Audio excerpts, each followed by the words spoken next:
Students, നമ്മളിന്ന് discuss ചെയ്യാനായിട്ട് പോകുന്നത് GST രജിസ്ട്രേഷനാണ്. അതിൻ്റെ കുറച്ച് പാർട്ട് നമ്മൾ കഴിഞ്ഞ ക്ലാസ്സിൽ ഡിസ്കസ് ചെയ്തിട്ടുണ്ടായിരുന്നു. ഓക്കെ, അതിൽ നമ്മൾ ഓൾറെഡി ഡിസ്കസ് ചെയ്ത ഭാഗങ്ങൾ എന്താണ് GST രജിസ്ട്രേഷൻ എന്ന് പറഞ്ഞു, ദെൻ അതിൻ്റെ അഡ്വാൻറ്റേജസ് പറഞ്ഞു, ദെൻ സെക്ഷൻ 22 പറഞ്ഞു, ദെൻ സെക്ഷൻ ത്രഷോൾഡ് ലിമിറ്റ് പറഞ്ഞു, ദെൻ സെക്ഷൻ 23 പറഞ്ഞു, 24 പറഞ്ഞു. ദെൻ നമ്മൾ ഡിസ്കസ് ചെയ്തിട്ടുണ്ടായിരുന്നത് പ്രൊസീജിയർ ഫോർ രജിസ്ട്രേഷൻ ആയിരുന്നു, that is section 25. Then deemed രജിസ്ട്രേഷനും കാഷ്വൽ ടാക്സബിൾ പേഴ്സണും ഡിസ്കസ് ചെയ്തു. ഇനി നമ്മൾ ഡിസ്കസ് ചെയ്യാനായിട്ട് പോകുന്നത് സ്യൂമോട്ടോ രജിസ്ട്രേഷനാണ്. GST റൂൾ 16 ആണ്.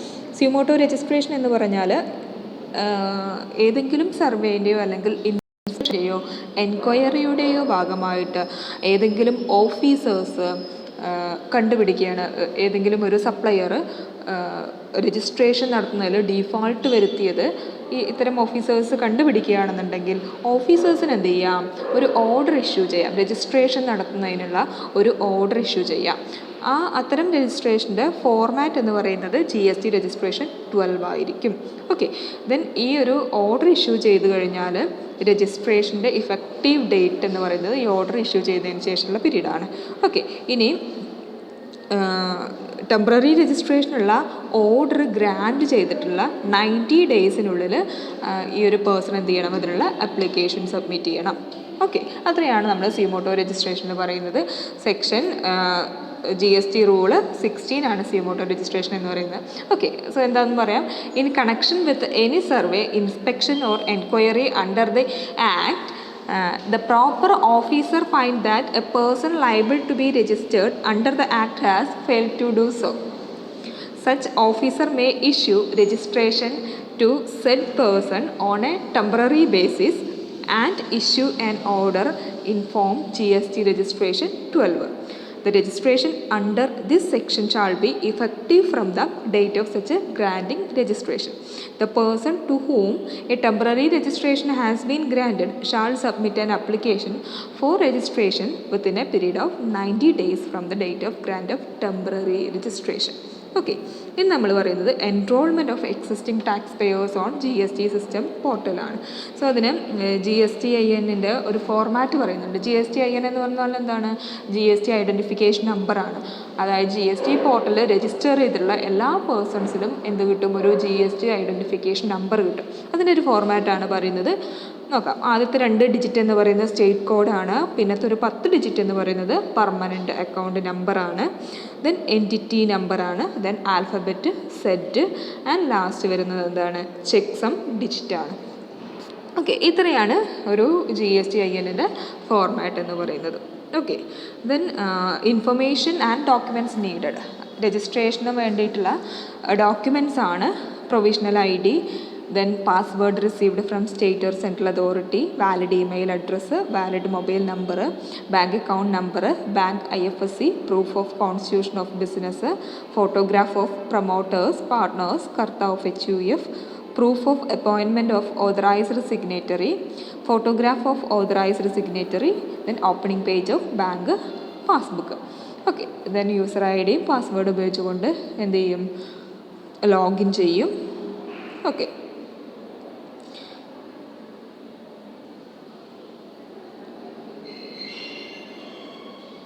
നമ്മൾ പറയുന്നത് രജിസ്ട്രേഷൻ ഫോർ ന്യൂ അപ്ലിക്കൻസ് ആണ്.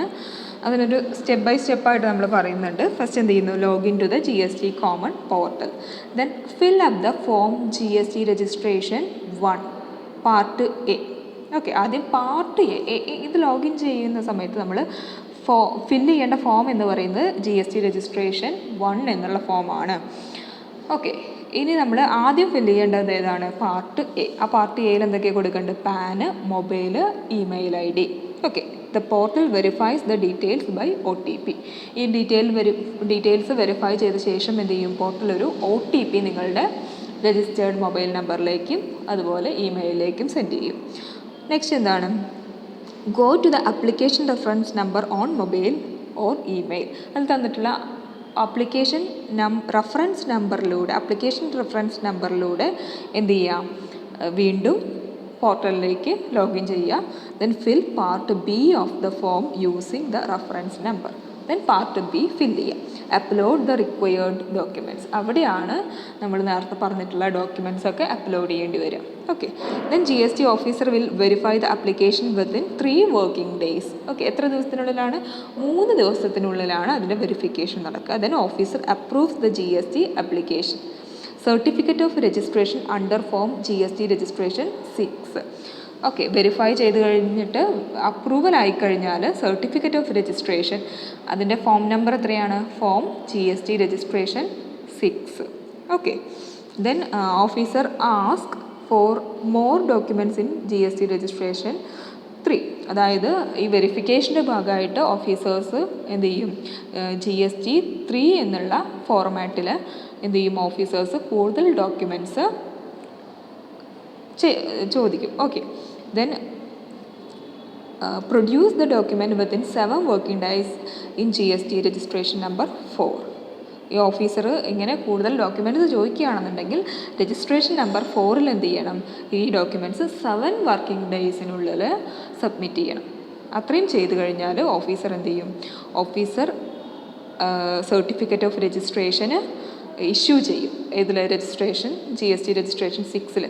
അല്ലെങ്കിൽ അപ്രൂവൽ കിട്ടിയിട്ടില്ലെങ്കിൽ എന്ത് ചെയ്യും? Officer may reject the GST application GST registration 5. Okay. അത്രയും ഓർത്ത് വയ്ക്കുക. അപ്പോൾ നമ്മൾ ആദ്യമായിട്ട് ലോഗിൻ ചെയ്യുന്ന സമയത്ത് GST രജിസ്ട്രേഷൻ 1 എന്ത് ചെയ്യേണ്ടത്?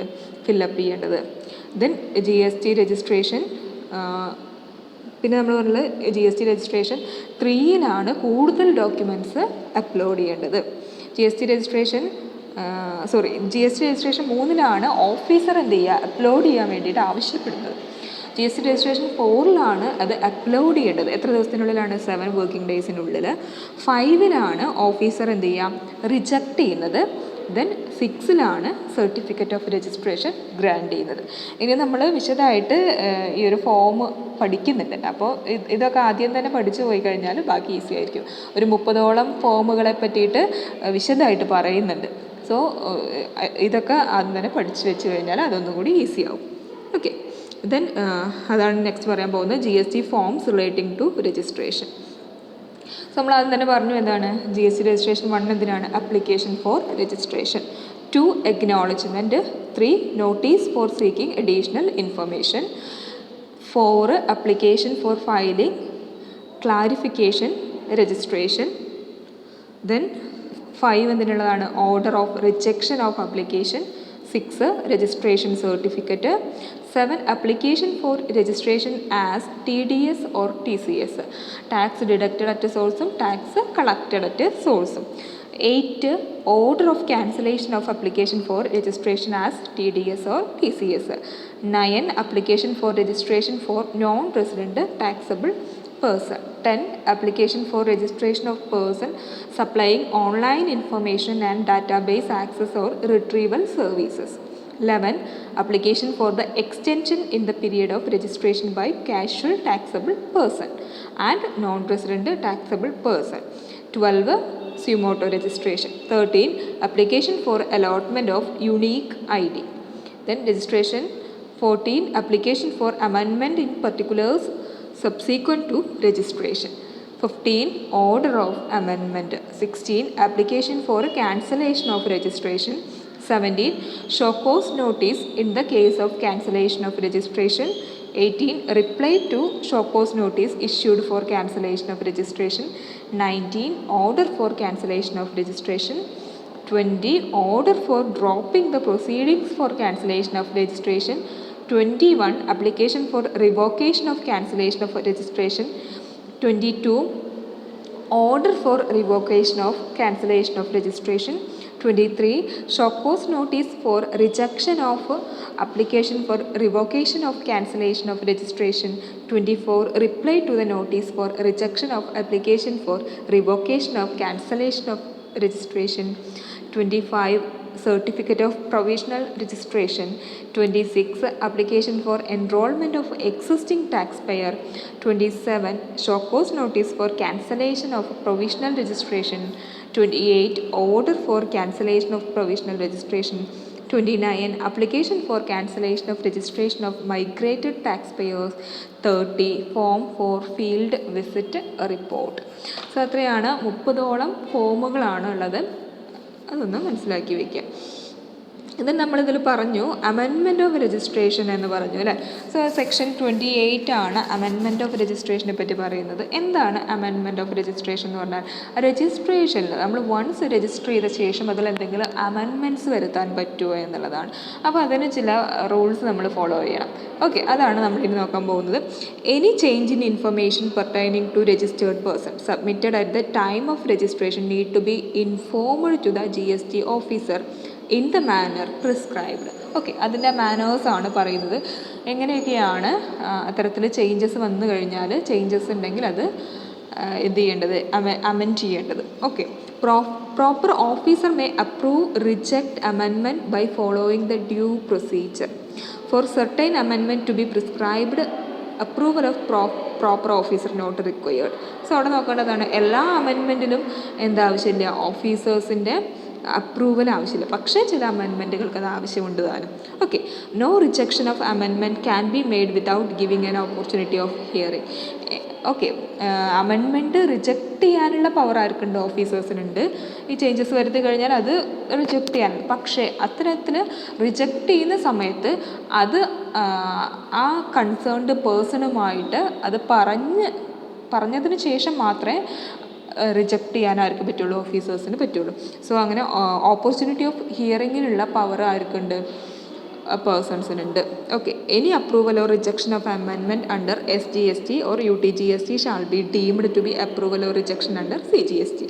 SGST പ്രകാരമോ UTGST പ്രകാരമോ ഇത്തരത്തിൽ എന്തെങ്കിലും ചേഞ്ചസ് വരുത്തി കഴിഞ്ഞാൽ ഓട്ടോമാറ്റിക്കായിട്ടും അത് എവിടെയും CGSTയിലും അതെന്തായി മാറും, അത്തരത്തിൽ ചേഞ്ചസിൻ്റെ അപ്രൂവലോ അല്ലെങ്കിൽ റിജക്ഷനോ ആയിട്ട് മാറും. ഓക്കെ, നമ്മൾ പറഞ്ഞു, എവിടെയാണ് പറഞ്ഞത്, ഡീംഡ് രജിസ്ട്രേഷനിൽ നമ്മൾ ഓൾറെഡി ഡിസ്കസ് ചെയ്തു അല്ലേ. ഓക്കെ, അത്രയാണ് അമെൻമെൻറ്റ് വരുത്തേണ്ട പ്രൊവിഷൻസ് ഓർത്ത് വയ്ക്കുക. എന്താണ്, അമെൻമെൻറ്റ് വരുത്തുന്ന സമയത്ത് അത് പ്രോപ്പർ മാനറിൽ എന്ത് ചെയ്യണം, കമ്മ്യൂണിക്കേറ്റ് ചെയ്യണം. അപ്രൂവൽ, പ്രോപ്പർ ഓഫീസറിൻ്റെ അപ്രൂവൽ ഡ്യൂ പ്രൊസീജിയറിലൂടെ ഒബ്റ്റെയിൻ ചെയ്തിരിക്കണം. പക്ഷേ എല്ലാ അമെൻമെൻറ്റുകൾക്കും അപ്രൂവൽ വേണമെന്നില്ല. ഇനി അമെൻമെൻറ്റിൽ എന്തെങ്കിലും റിജക്ഷൻസ് വരുത്തുകയാണെന്നുണ്ടെങ്കിൽ ആ പ്രോപ്പർ ഓഫീസർ അത് ആരുമായിട്ട് കമ്മ്യൂണിക്കേറ്റ് ചെയ്യണം, ആ പേഴ്സണുമായിട്ട് കമ്മ്യൂണിക്കേറ്റ് ചെയ്യണം. ദെൻ SGSTയിലോ UTGSTയിലോ വന്നിട്ടുള്ള അപ്രൂവലോ റിജക്ഷൻ ഓഫ് അമെൻമെൻറ്റ് എന്ന് പറയുന്നത് എന്തായി മാറും, CGSTയിൽ ഡീംഡ് അപ്രൂവൽ അല്ലെങ്കിൽ റിജക്ഷനായിട്ട് മാറും. ഓക്കെ, നമ്മൾ ക്യാൻസലേഷൻ ഓഫ് രജിസ്ട്രേഷൻ ആണ് പറയുന്നത്. സെക്ഷൻ 29 ആണ് ക്യാൻസലേഷൻ ഓഫ് രജിസ്ട്രേഷൻ പറയുന്നത്. GST officer on his own or on application, okay, that is by the registrant or legal heirs can cancel registration. Okay, once നമ്മൾ register ചെയ്തത് നമുക്ക് പിന്നെ cancel ചെയ്യാൻ പറ്റുമോ എന്നുള്ളതാണ്. അത് ക്യാൻസൽ ചെയ്യാനുള്ള പവർ ആർക്കാണുള്ളത്, GST ഓഫീസേഴ്സിന് ക്യാൻസൽ ചെയ്യാം, അല്ലെങ്കിൽ രജിസ്റ്റർ ചെയ്തിട്ടുള്ള പേഴ്സൻ്റെയോ അല്ലെങ്കിൽ അയാളുടെ ആബ്സെൻസിൽ അയാളുടെ ലീഗൽ ഹയേഴ്സിൻ്റെ അപ്ലിക്കേഷൻ്റെ മേലെയോ എന്ത് ചെയ്യാം, ഇത്തരത്തിൽ രജിസ്ട്രേഷൻ ക്യാൻസൽ ചെയ്യാം. അതിൻ്റെ കേസസ് ആണ് പറയുന്നത്. ഇതൊക്കെയാണ് business has been discontinued. Okay, proprietor has died, amalgamated with any other entity or demerged. There is change in constitution of a business. The taxable person is no longer required to be registered. So ഇത്തരം കേസസിൽ എന്ത് ചെയ്യാം, GST ഓഫീസർക്കോ അല്ലെങ്കിൽ എന്താണ് രജിസ്ട്രൻറ്റിൻ്റെ അല്ലെങ്കിൽ legal ഹെയറിൻ്റെ അപ്ലിക്കേഷൻ്റെ മേലെ ഈ ഒരു registration cancel ചെയ്യാൻ ആർക്ക് പറ്റും, ഓഫീസേഴ്സിന് പവർ ഉണ്ടായിരിക്കുന്നതാണ്. ഓക്കെ, ദെൻ ഇനി എന്താണ് ക്യാൻസലേഷൻ തന്നെ എയ്തർ പ്രോസ്പെക്റ്റീവ്ലി ഓർ റിട്രോസ്പെക്റ്റീവ്ലി. അതായത് ക്യാൻസലേഷൻ എന്താവാം, പ്രോസ്പെക്റ്റീവ്ലി, അതായത് ഇത്തരത്തിൽ ഈ കേസസ് എപ്പോഴാണോ സംഭവിക്കുന്നത് അന്ന് മുതൽ ഉള്ള രജിസ്ട്രേഷൻ ക്യാൻസൽ ചെയ്യാം. അതാണ് ക്യാൻസലേഷൻ പ്രോസ്പെക്റ്റീവ്ലി എന്ന് പറയുന്നത്. ക്യാൻസലേഷൻ റിട്രോസ്പെക്റ്റീവ്ലി എന്ന് പറഞ്ഞാൽ അതിന് മുൻകാല പ്രാബല്യത്തോടു കൂടി. ഓക്കെ, ഇപ്പോൾ എന്താണ്, 1 വർഷം മുന്നേ നടത്തിയിട്ടുള്ള രജിസ്ട്രേഷൻ വരെ ഇവിടെ എന്ത് ചെയ്യാൻ പറ്റും, ക്യാൻസൽ ചെയ്യാൻ പറ്റും. അതാണ് registration retrospective, cancellation of registration retrospectively എന്ന് പറയുന്നത്. ആ കേസസ് ആണ് പറയുന്നത്.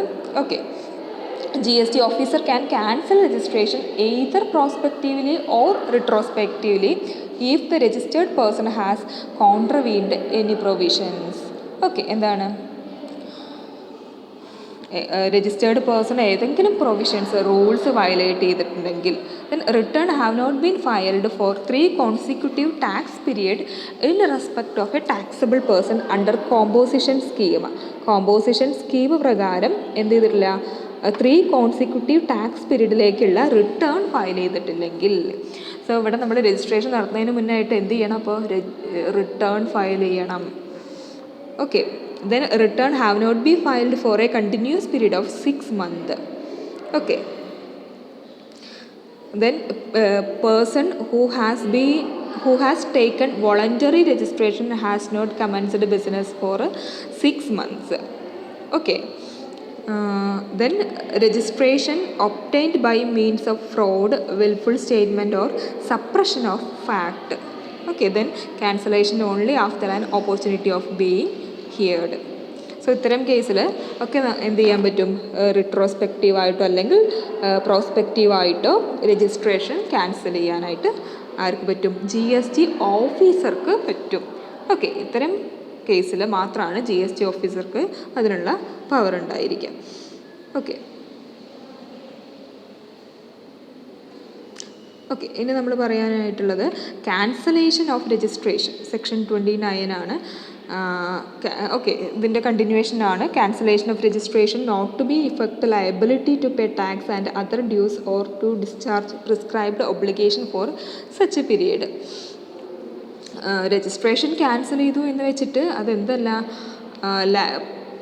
ടാക്സ് പേയ്മെൻറ്റ് നടത്തരുത് എന്നല്ല അതിനുള്ള മീനിങ് എന്ന് പറയുന്നത്, അല്ലെങ്കിൽ അതർ ഡ്യൂസിൻ്റെയൊക്കെ പേയ്മെൻറ്റ് നടത്തണം. Okay, then cancellation of registration under SGST or UTGST will be deemed to be a cancellation of under CGST. നമ്മൾ ഓൾറെഡി ഡിസ്കസ് ചെയ്തതാണ്.